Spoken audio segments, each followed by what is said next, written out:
I bet you thought we were going to be talking about Breath of the Wild 2 again. Not exactly. We're going to be talking about Cadence of Hyrule and how the recent DLC character pack is just what the game needed. Let's get started. Hello, how's it going? Welcome to Zelda Theory. I'm Derek, and just wanted to let you know that this channel, if you are new, is 100% focused on the Legend of Zelda series. So if that's your kind of thing and you like the Zelda series, be sure to subscribe. Hit the bell notification for weekly Zelda videos. You all know you mean the absolute world to me, and I just really appreciate you being a part of our conversations here at Zelda Theory. Let's dive into the content. So when Cadence of Hyrule first launched, it gave players a fantastic musical experience, with, at the time of release, 4 playable characters that could be unlocked through a normal campaign mode. Not too much longer down the road, a free update with a new story campaign would launch with a 5th character added to the roster.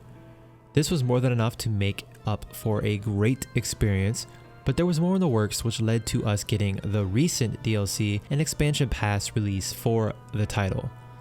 While the third of the pass seems as though it will be the most substantial, the character DLC is out and available, allowing us to take a look and see if it's worthwhile picking up.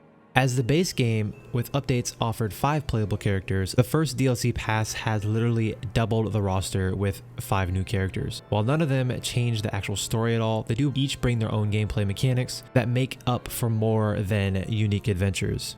Our beloved Impa uses spear-like weapons and gains a powerful thrust ability, in addition to being able to create a shadow clone to avoid taking damage to aid her, and is the most interesting of the new Zelda characters added, in my opinion. Link and Zelda aren't much more than reskins of their normal counterparts, but they do offer some unique dialogue because of this, at least.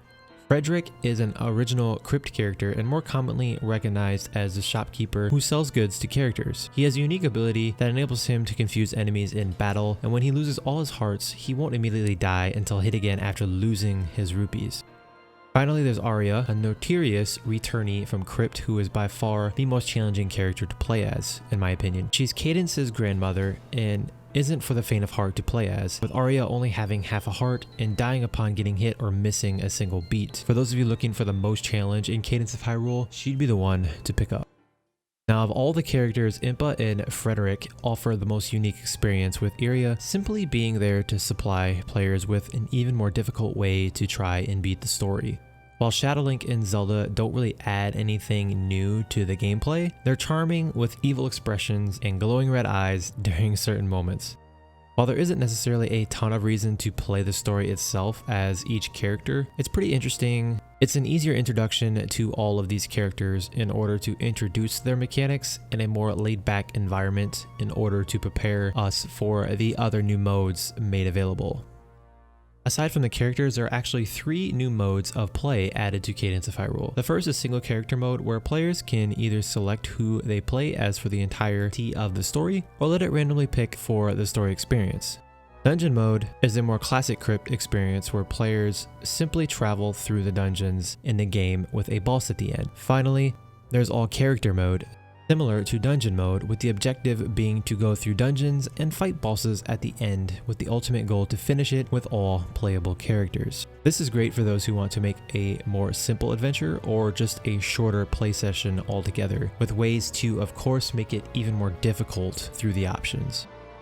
The first part of the DLC feels like a way to get some more characters out for players to play around with while working towards the more expansive experience down the line.